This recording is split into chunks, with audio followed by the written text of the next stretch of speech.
Hello everyone, welcome back to my channel. Guys, आज की video में हम पढ़ने वाले हैं क्लास 7 का हिंदी चैप्टर 10 हम पढ़ रहे थे। चैप्टर 10 का नाम है कुंभा का आत्म बलिदान। पिछले वीडियो में हमने चैप्टर 10 को पढ़ लिया था। आपको क्लास 7 हिंदी चैप्टर 10 का एक्सप्लेनेशन वीडियो डिस्क्रिप्शन बॉक्स में मिल जाएगा या फिर आप आई बटन में चेक कर सकते हैं। अदरवाइज प्लेलिस्ट में सारे वीडियोज अवेलेबल होते हैं, तो आप वहां जाकर भी देख सकते हैं। आज की वीडियो में हम चैप्टर 10 का क्वेश्चन आंसर देखने वाले हैं। वीडियो में आप लोग लास्ट तक बने रहिए। चैनल पर पहली बार आ रहे हैं तो चैनल को सब्सक्राइब कर लीजिए, साथ में बेल आइकन को भी प्रेस कर लीजिए ताकि मैं जब भी नेक्स्ट वीडियो अपलोड करूं उसका नोटिफिकेशन आपको मिल सके। चलिए इसी के साथ हम आज का वीडियो स्टार्ट करते हैं। हमने पिछले वीडियो में इस चैप्टर को पढ़ लिया था। आज के वीडियो में हम इस चैप्टर में दिए गए क्वेश्चंस को देखेंगे। ठीक है, हम पढ़ रहे थे कुंभा का आत्म बलिदान। चलिए देखते हैं इसमें कौन सा क्वेश्चन दिया गया है। पहले आपको यहाँ पर दिया गया है पार्ट सी का क्वेश्चन। आपको यहाँ पर दिया गया है फिल इन द ब्लैंक्स, यानी कि आपको रिक्त स्थानों को भरना है। तो पहला क्वेश्चन है राणा डैश का रहने वाला था। देखिए यहाँ पे हिंट्स आपको दिया गया है, जिस लाइन के लिए जो शब्द उचित है वही हम भरेंगे। ठीक है, जैसे कि यहाँ पे है राणा डैश का रहने वाला था, बूंदी का डैश किला बनाया जाने लगा, कुछ हारा राजपूत राणा की सेना में डैश थे। चलिए देखते हैं इन सब क्वेश्चन को। तो पहला क्वेश्चन है राणा डैश का रहने वाला था। तो राणा कहाँ का रहने वाला था? राणा चित्तौड़ का रहने वाला था। तो हम इसमें लिखेंगे चित्तौड़।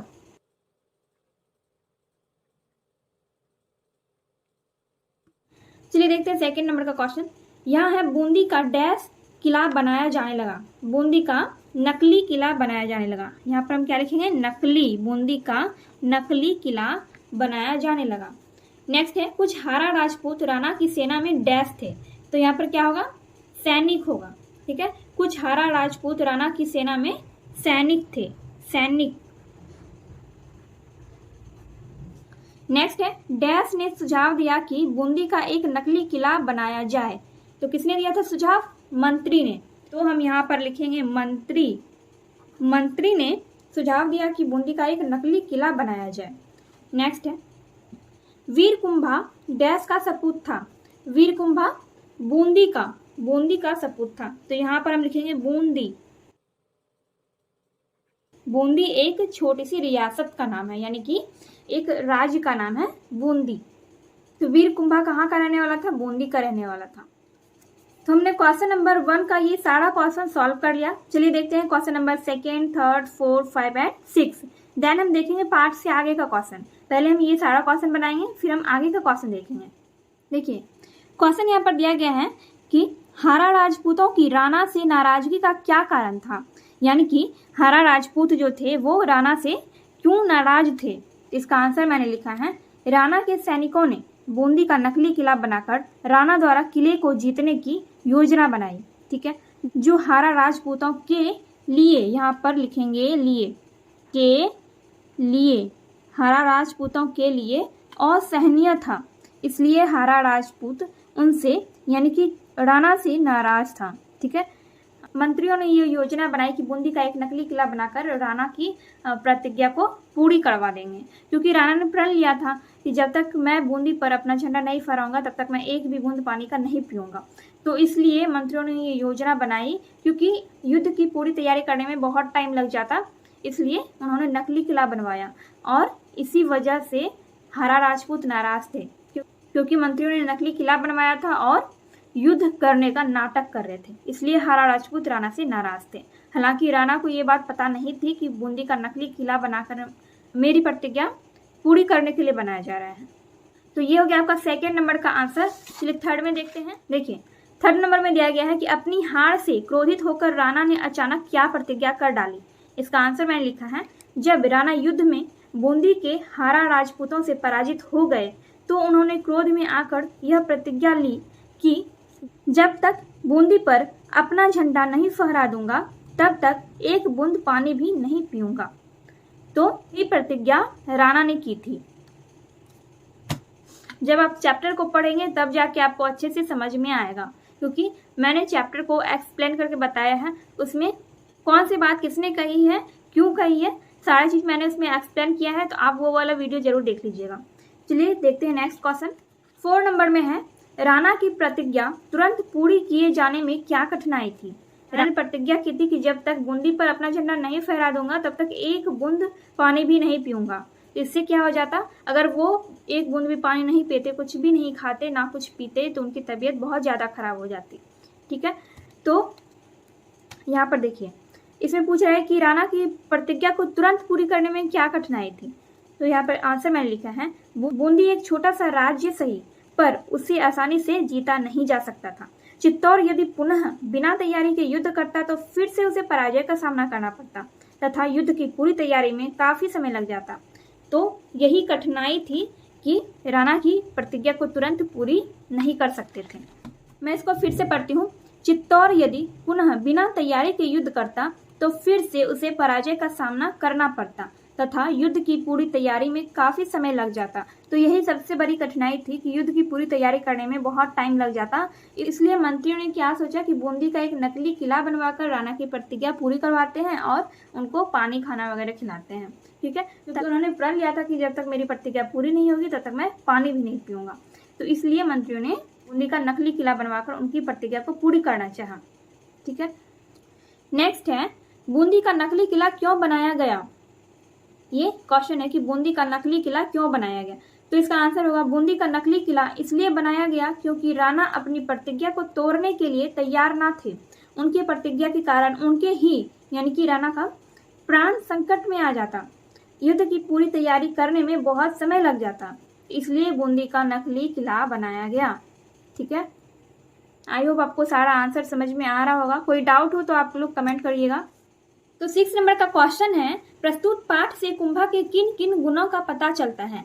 इसका आंसर मैंने लिखा है कि प्रस्तुत पाठ से कुंभा के वीरता, मातृभूमि के प्रति प्रेम, साहस तथा बलिदान के गुणों का पता चलता है।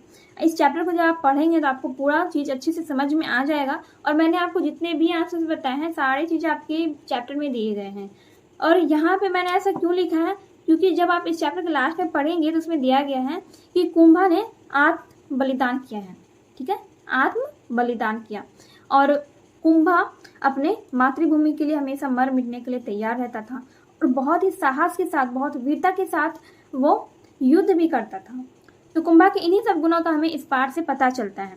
चलिए, ये हो गया आपका 6 नंबर का क्वेश्चन और यहाँ तक हमने पार्ट से का सारा क्वेश्चन यहाँ तक सॉल्व कर लिया। अब हम नेक्स्ट क्वेश्चन देखेंगे पार्ट से आगे का। पार्ट से आगे का ये चारों क्वेश्चन हम लोग एक एक करके देखते हैं। पहला है, कुंभा की हार राणा की जीत से शानदार थी, कैसे। तो ये हो गया आपका क्वेश्चन। आंसर मैंने लिखा है, कुंभा के पास 20-25 ही सैनिक थे। राणा के हजारों सैनिकों के साथ युद्ध कर रहा था। ठीक है, राणा हजारों सैनिकों के साथ युद्ध कर रहा था। हारा कुंभा बूंदी की नकली किले को अपनी मातृभूमि का प्रतीक, यहाँ पे गलती से मैंने हर्षिकार लिख दिया है। ठीक है, यहाँ पे इस तरह से दीर्घ कर देंगे तब जाके ये स्पेलिंग सही होगा। प्रतीक ऐसे होता है, ऐसे होता है प्रतीक, प्रतीक इस तरह से लिखते हैं। तो मातृभूमि का प्रतीक मानकर राणा के खिलाफ युद्ध करने लगा। कौन युद्ध करने लगा? हाड़ा कुंभा। उसके पास मात्र 20-25 सैनिक थे, लेकिन राणा के पास हजारों सैनिक थे। तो वो हजारों सैनिकों के साथ युद्ध कर रहा था और ये मात्र 20-25 सैनिकों के साथ। तो इस युद्ध में कुंभा हार तो गया, परंतु अपनी मातृभूमि के लिए उसने अपने प्राण तक गंवा दिए। इसलिए कुंभा की हार राणा की जीत से शानदार थी। हाड़ा कुंभा जब तक जीवित रहा तब तक राणा के एक भी सैनिक बूंदी के नकली किले में भी पैर नहीं रख सके। उसने अपनी मातृभूमि के लिए अपने प्राण भी गंवा दिए। ठीक है, तो इस युद्ध में कुंभा हार गया, राणा जीत गया, लेकिन फिर भी कुंभा की हार राणा की जीत से अधिक शानदार थी। ठीक है, ये हो गया आपका 1st नंबर का क्वेश्चन, ये वाला हमने बना लिया। 2nd नंबर का देखते हैं, आप अपनी मातृभूमि की रक्षा के लिए क्या क्या कर सकते हैं। मैंने इसका आंसर लिखा है, हम अपनी मातृभूमि की रक्षा के लिए जरूरत पड़ने पर अपने दुश्मनों से लोहा ले सकते हैं, यानी कि युद्ध कर सकते हैं, तथा अपने ग्राम समाज के नागरिकों को देशभक्ति के प्रति जागरूक कर सकते हैं। ठीक है, तो ये हो गया आपका 2nd नंबर का आंसर। 3rd नंबर में देखिए क्या दिया गया है। 3rd नंबर में दिया गया है, हाड़ा कुंभा की किस बात ने आपको सबसे ज्यादा प्रभावित किया और क्यों। हाड़ा कुंभा में आपको सबसे ज्यादा अच्छी बात कौन सी लगी, वो आपको यहाँ पर लिखना है। तो मैंने इसका आंसर लिखा है, हाड़ा कुंभा में अपनी मातृभूमि के आन बान शान के लिए जो मर मिटने का साहस था तथा बल था, उसने मुझे बहुत प्रभावित किया, क्योंकि इससे हाड़ा कुंभा के एक महान देशभक्त होने का गुण पता चलता है। ठीक है, तो इससे क्या पता चलता है कि वो एक महान देशभक्त था, अपनी मातृभूमि से वो बहुत ज्यादा प्रेम करता था, और यही बात मुझे हाड़ा कुंभा की सबसे ज्यादा अच्छी लगती थी। तो ये हो गया 3rd नंबर का आंसर। 4 नंबर में दिया गया है, अगर आपकी जमीन पर कोई बलपूर्वक एवं छलपूर्वक, छल का मतलब क्या आता है, छलपूर्वक यानी कि अगर धोखे से आपकी जमीन पर कोई कब्जा करना चाहे तो इस समस्या का समाधान आप कैसे करेंगे। फिर से समझिए, अगर आपकी जमीन पर कोई बलपूर्वक यानी कि जबरदस्ती एवं छलपूर्वक यानी कि धोखे से, यानी कि कोई जबरदस्ती या फिर धोखे से कब्जा करना चाहे तो इस समस्या का समाधान आप कैसे करेंगे। इसका आंसर मैंने लिखा है, यदि किसी ने मेरे साथ ऐसा किया तो पहले मैं इस समस्या का समाधान शांतिपूर्वक बैठकर बातचीत द्वारा करना चाहूंगी, अन्यथा न्यायालय का सहारा लूंगी। ठीक है, तो इस तरह से आपका ये हो गया 4 नंबर का क्वेश्चन। हमने 4 नंबर का क्वेश्चन भी कंप्लीट कर लिया है। अब हम व्याकरण का क्वेश्चन देखेंगे।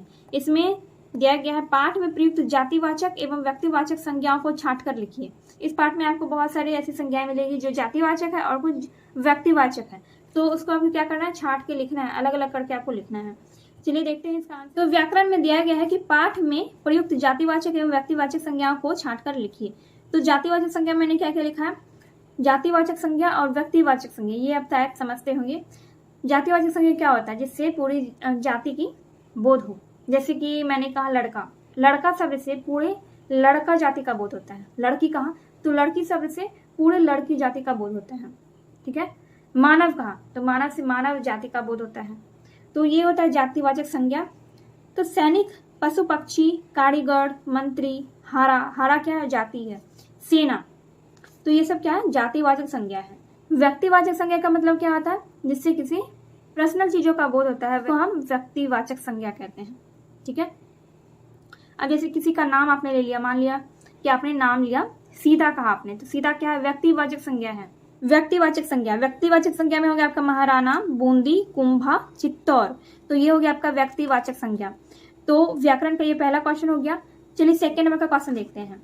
2nd नंबर में कह रहा है कि निम्नलिखित मुहावरा का अर्थ स्पष्ट करते हुए वाक्य में प्रयोग कीजिए। क्वेश्चन में आपको मुहावरा दिया गया है, धूल चटाना, आग बबूला होना, आंखें लाल होना, लाशों पर से गुजरना, मुंह की खाना। तो आपको क्या करना है, इसका अर्थ लिखना है, फिर इसका आपको वाक्य बनाना है। तो मैंने यहाँ पर सबका अर्थ भी लिखा है और वाक्य भी बनाया है। तो पहला है धूल चटाना। धूल चटाना यानी बुरी तरह हराना, किसी को बुरी तरह से हराना कहते हैं, उसको धूल चटाना। तो इसका सेंटेंस मैंने बनाया है, पानीपत की प्रथम लड़ाई में पृथ्वीराज चौहान ने मोहम्मद गौरी को धूल चटा दी। ठीक है, जो मैंने यहाँ पे गलती से जो है पानीपत लिख दिया, यहाँ पे तराइन होगा, तराइन के प्रथम लड़ाई में पृथ्वीराज चौहान ने मोहम्मद गौरी को धूल चटाया था। ठीक है, तराइन का प्रथम युद्ध हुआ था 1191 ईस्वी में, तब पृथ्वीराज चौहान ने मोहम्मद गौरी को बुरी तरह हरा दिया था। गलती से मैंने यहाँ पे पानीपत लिख दिया था। तराइन की प्रथम लड़ाई में पृथ्वीराज चौहान ने मोहम्मद गौरी को धूल चटा दी। नेक्स्ट है आग बबूला होना। आग बबूला होना का अर्थ होता है अत्यंत क्रोधित होना। रोहन बिना मतलब के सोहन पर आग बबूला हो गया, ये हो गया आपका। नेक्स्ट है आंखें लाल होना। आंखें लाल होना का मतलब होता है क्रोध से निहारना या फिर गुस्से से देखना। तो इसका सेंटेंस मैंने बनाए हैं, रमा की बदमाशी देख उसकी माँ की आंखें लाल हो गई। लाशों पर से गुजरना यानी कि बहुत मुश्किलों से आगे बढ़ना। तो भारत में साम्राज्य स्थापित करने के लिए मोहम्मद गौरी को लाशों पर से गुजरना पड़ा था। ठीक है, मोहम्मद गौरी को बहुत संघर्ष करना पड़ा था, बहुत सारे युद्ध करने पड़े थे भारत में साम्राज्य स्थापित करने के लिए। मुंह की खाना यानी कि पराजित होना यानी हारना। पृथ्वीराज से हुए युद्ध में मोहम्मद गौरी को मुंह की खानी पड़ी थी। वही वाला लड़ाई जो मैंने आपको बताया, तराइन का जो प्रथम लड़ाई हुआ था पृथ्वीराज चौहान और मोहम्मद गौरी के बीच, तो पृथ्वीराज चौहान ने मोहम्मद गौरी को बुरी तरह से पराजित कर दिया था। ठीक है, तो यहाँ पर आपका ये वाला चैप्टर कंप्लीट होता है। चैप्टर 10 आपका यहाँ पर कंप्लीट हो गया है, कुंभा का आत्म बलिदान। नेक्स्ट वीडियो में हम नेक्स्ट चैप्टर पढ़ेंगे। एंड अगर आपको ये वीडियो थोड़ी सी भी हेल्पफुल लगी हो तो वीडियो को लाइक कीजिए, कमेंट कीजिए एंड अपने दोस्तों के साथ वीडियो को शेयर कीजिए।